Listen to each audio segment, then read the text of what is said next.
Olá pessoal, tudo bom com vocês?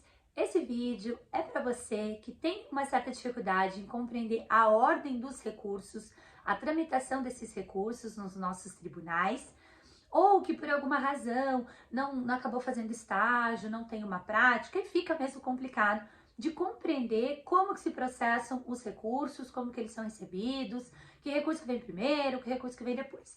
Por quê? Uma coisa é a gente compreender o processo do ponto de vista horizontal, as etapas desse processo. Petição inicial, citação, audiência, contestação, fase de saneamento, instrução, sentença e possivelmente depois da sentença, recursos, etc. Outra coisa é a gente conceber o processo do seu ponto de vista vertical. Por quê? No decorrer do processo, e isso pode acontecer desde a primeira petição inicial, você protocolou a petição inicial, o juiz já pode tomar uma decisão interlocutória que conceda de repente uma tutela antecipada, uma tutela cautelar, ou o juiz decidiu acerca da gratuidade da justiça, o juiz decidiu sobre uma prova, um saneamento do processo. Toda e qualquer decisão interlocutória que o juiz tenha ao longo da relação jurídica processual e que tenha a previsão no artigo 1015 do CPC, você pode interpor um agravo de instrumento. Então, os recursos eles não vão acontecer só na fase final do processo, só quando chegar a sentença, daí sim que eu vou ter recurso. Não. Eu posso ter recurso do começo ao fim do processamento em primeiro grau. Então, toda vez que o juiz proferir uma decisão interlocutória no curso do processo, se essa decisão tiver previsão no artigo 1015, ou se essa decisão, mesmo não tendo previsão no 1015, mas tendo uma necessidade de conhecimento urgente, que torne absolutamente improvável, né, ou inevitável você discutir ao momento posterior, lá numa apelação, então você precisa que essa decisão seja resolvida agora, mesmo que ela não tenha previsão no 1015, você pode interpor o agravo de instrumento invocando a teoria da taxatividade mitigada. E desse agravo de instrumento, que será dirigido diretamente para o tribunal de segundo grau, para o Tribunal de Justiça ou para o TRF, conforme a competência federal ou estadual, desse agravo pode evoluir para um agravo interno contra a decisão monocrática do tribunal, do relator. Desse agravo pode evoluir excepcionalmente para um recurso especial, para um recurso extraordinário. Do recurso especial, do recurso extraordinário, pode evoluir para um agravo no recurso especial, agravo no recurso extraordinário. E lá em cima ainda poderemos ter embargos de divergência. Então, no curso do processo em primeiro grau, toda vez que o juiz preferir uma decisão interlocutória, você pode ter a verticalização do teu processo. Esse é o primeiro ponto. O segundo ponto é que o princípio que norteia a relação processual, a gente tem vários princípios, né? Mas o princípio que norteia a relação processual direcionada aos recursos é o princípio do duplo grau de jurisdição. Por quê? O princípio do duplo grau de jurisdição, ele diz que você pode ter a apreciação do teu pedido duas vezes pelo Poder Judiciário. Então, você vai oferecer a tua petição inicial e vai ter a tua pretensão apreciada uma primeira vez, no primeiro grau de jurisdição. Não gostei? Eu posso ter uma segunda apreciação no Tribunal de Justiça ou no Tribunal Regional Federal. Então, esse princípio do duplo grau de jurisdição, 2, você tem a possibilidade de ter a sua pretensão apreciada, analisada, provas, fatos, argumentos, etc., duas vezes. A primeira vez no primeiro grau, a segunda vez no segundo grau. Por isso que nós temos apenas 2 graus de jurisdição. Primeiro grau ou primeira instância, segundo grau ou segunda instância, que são os nossos tribunais. STJ e STF não são terceira instância, quarta instância, terceiro grau, quarto grau. Isso não existe. Eles são cortes excepcionais que têm competência originária, ações que já começam lá no STJ, no STF, e têm competência recursal. Eles têm legitimidade, possibilidade de reconhecer, apreciar e julgar um recurso especial, um recurso extraordinário ou um recurso ordinário, dependendo das circunstâncias. Então, eles têm competência originária, eles têm competência recursal. Agora, veja, quando você vai demandar para o STJ um recurso especial ou para o STF um recurso extraordinário, não existe hierarquia. Primeiro eu vou tentar o STJ. Não deu certo, eu vou tentar o STF. Não existe isso.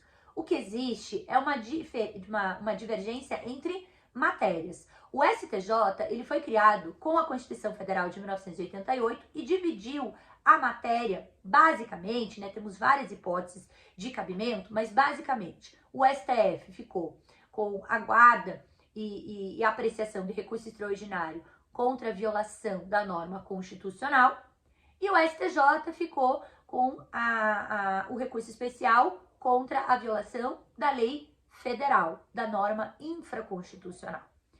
E são tribunais onde você não vai ter reapreciação de fato, não vai ter reapreciação de prova. STJ e STF, por ocasião do recurso especial e do recurso extraordinário, eles não reapreciam provas, eles não reapreciam fatos. Então, não existe a possibilidade, de repente, você entrar com uma ação no primeiro grau, então caiu lá na primeira vara civil de São Paulo, e eu tenho uma pretensão indenizatória, eu tô pedindo 10 mil reais. O juiz de São Paulo condenou o réu a me pagar 3 mil.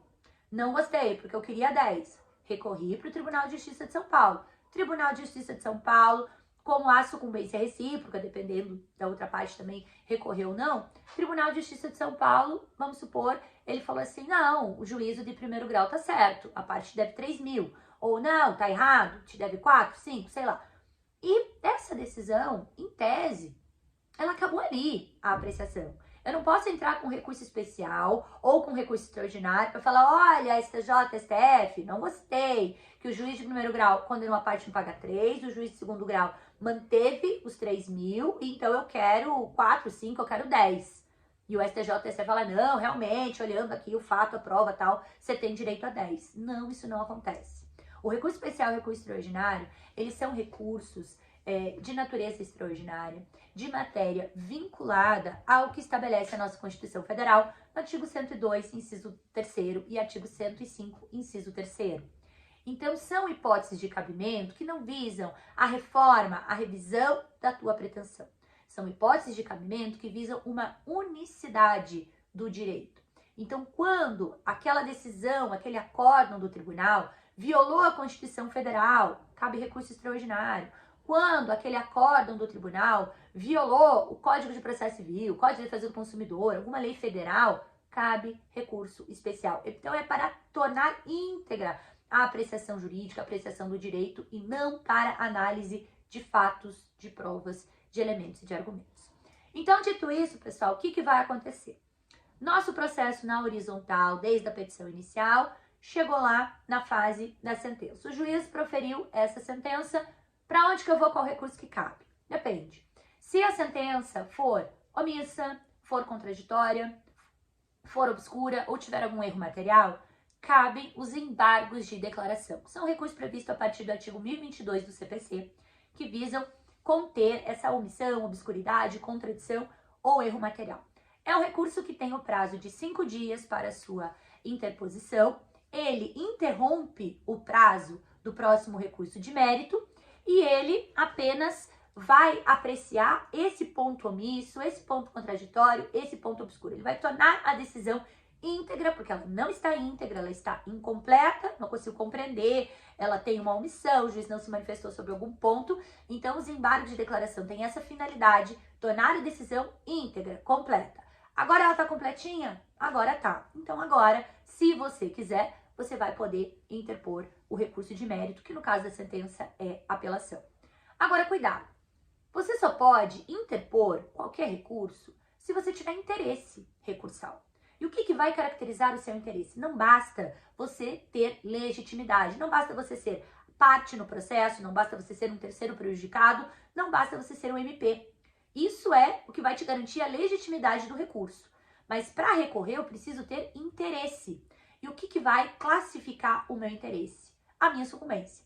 Se eu entrei com uma ação indenizatória pedindo 10 mil reais e o juiz julgou meu pedido totalmente procedente, qual é o meu interesse de recorrer? Eu pedi 10, ganhei 10, não tem interesse nenhum. Agora, no caso de uma sentença de total improcedência, não ganhei nada, ou no caso de uma sentença de procedência parcial, ganhei lá 2 mil, eu tenho interesse de recorrer? Aí sim eu tenho interesse. Então, desde que eu tenha sofrido a sucumbência, eu posso interpor recurso. Então, primeiro foi proferida lá nossa sentença, se ela foi omissa, contraditória, obscura, tem erro material, embargos de declaração. Corrigiu a sentença, pronto, vou apelar. Apelação é o recurso que está lá no artigo 1009 do CPC, e ela pode ser fundamentada tanto no erro injudicando, que é o erro de interpretação do Poder Judiciário, quanto no erro improcedendo, que é o erro adotado ali no procedimento para a minha decisão. Então, lá nas suas razões de apelação, você vai expor ali as suas razões de reforma, por que você tem direito, por que você não tem direito. A apelação, ela vai ser interposta para o juízo de primeiro grau. O que o juiz de primeiro grau vai fazer? Vai apenas intimar a parte contrária para oferecer resposta à tua apelação. Vai verificar se de repente se trata de juízo de retratação, nas hipóteses do artigo 331, 332 e 485, parágrafo 7º. Não sendo esse o caso, né, intima a parte para oferecer resposta e manda tudo para o tribunal sem fazer qualquer exame de admissibilidade. Porque se o juiz de primeiro grau fizer exame de admissibilidade da apelação, ele está usurpando a competência do tribunal. E usurpação da competência do tribunal cabe reclamação, artigo 988 do CPC. Então, interpôs em primeiro grau, o juiz intima a parte contrária, oferece contrarrazões, manda tudo para o tribunal. Chegou lá no tribunal, vai ser distribuída para uma turma, né, para uma câmara civil, vai ser designado um relator e o relator vai fazer o exame de admissibilidade. Vai verificar se tem cabimento a minha apelação, preparo, tempestividade, regularidade formal, legitimidade, interesse. Vai verificar todos esses requisitos e vai proferir uma decisão monocrática. Admito o seu recurso ou não admito o seu recurso. No caso do relator não admitir o meu recurso de apelação, cabe o agravo interno previsto lá no artigo 1021, que é cabível contra a decisão monocrática do relator que não admite o meu recurso. Então, o agravo interno é para você falar, olha, tribunal, tem que admitir o meu recurso de apelação. O tribunal falou que não, o relator falou que não, mas vocês têm que admitir. Essa é a finalidade do agravo interno. Admitindo o teu recurso vai ser incluído em pauta, né? A tua apelação vai ser incluída em pauta para julgamento em colegiado, aonde a gente vai ter mais 2 embargadores para votarem com o relator ou contrário ao relator. Nessa sessão de julgamento da apelação, se houver uma decisão não unânime, uma decisão não unânime no tribunal, um 2-1, positivo ou negativo, vai acontecer automaticamente o sistema previsto lá no artigo 942 do CPC, que é a ampliação do julgamento colegiado. Então, suspende-se aquela sessão, convoca novos embargadores para tentar fazer prevalecer o voto vencido, para que eu tenha uma maior uniformização da minha jurisprudência. E assim é feito o julgamento e é proferido, portanto, o acórdão, que é a decisão do segundo grau. Desse acórdão, via de regra, não cabe recurso, vai transitar em julgado ali. Agora, se esse acórdão violar a Constituição Federal, caberá recurso extraordinário. Se esse acórdão violar uma lei federal, caberá recurso especial. Sendo essa a situação, você vai elaborar lá o teu recurso especial ou o teu recurso extraordinário e vai interpor para o presidente ou vice-presidente do tribunal, do próprio tribunal que proferiu o acórdão lá da tua apelação. O tribunal, vice-presidente ou presidente do tribunal, vai pegar o teu recurso especial, o teu recurso extraordinário e vai fazer o exame de admissibilidade provisório, que é o exame de admissibilidade na origem, da qual ele vai ter uma decisão. Admite o recurso, manda pro STJ, pro STF, ou não admite o recurso, fica ali, acabou, morreu. Quando o TJ, né, o Tribunal da Origem, não admitir o teu recurso, aí abrem-se aí 2 caminhos. Se o TJ não admite o teu recurso especial, o teu recurso extraordinário, porque ele não passou no requisito de admissibilidade, não tem preparo, não tem tempestividade, não tem legitimidade, não tem pré-questionamento, sei lá, então caberá agravo dentro do recurso especial, se for um recurso especial, ou agravo dentro do recurso extraordinário, se for um recurso extraordinário, que é o artigo 1042 do CPC. Agora, se a decisão do tribunal de não admitir o teu especial ou não admitir o teu extraordinário é porque ele viola uma tese formada em repercussão geral, uma tese de recursos repetitivos, aí não cabe o agravo no especial, o agravo no extraordinário, e sim o agravo interno do 1021, certo?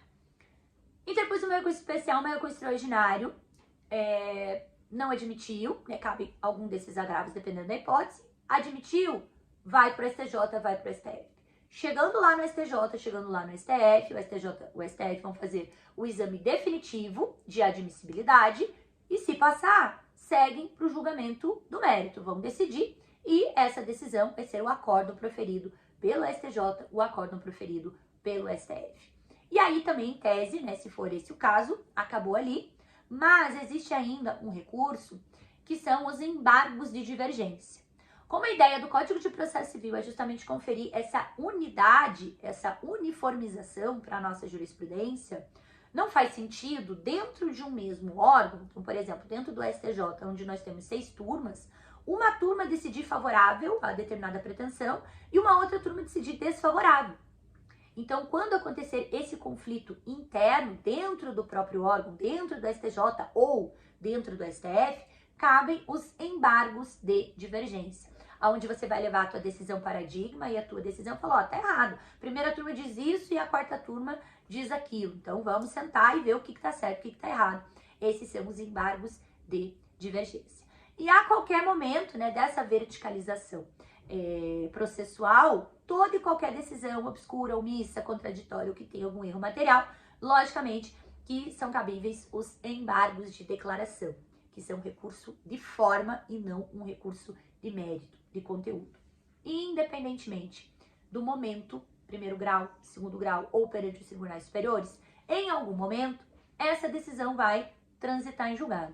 Transitou em julgado, não cabe mais nada, não cabe recurso, não cabe mais nada, volta para a vara de origem. E se for uma decisão condenatória ou mandamental, ali na vara de origem você já vai poder fazer o teu cumprimento de sentença. Depois que transitou em julgado, não tem mais como você questionar, salvo se houver alguma hipótese de ação rescisória, que são aquelas hipóteses previstas no artigo 966. Não sendo hipótese de ação rescisória, os autos ali na origem, você já pode fazer o cumprimento de sentença para receber aquela sentença que transitou em julgado. E eu espero que tenha ajudado, auxiliado vocês a compreender um pouquinho mais dessa verticalização do processo. Bons estudos para vocês e até a próxima.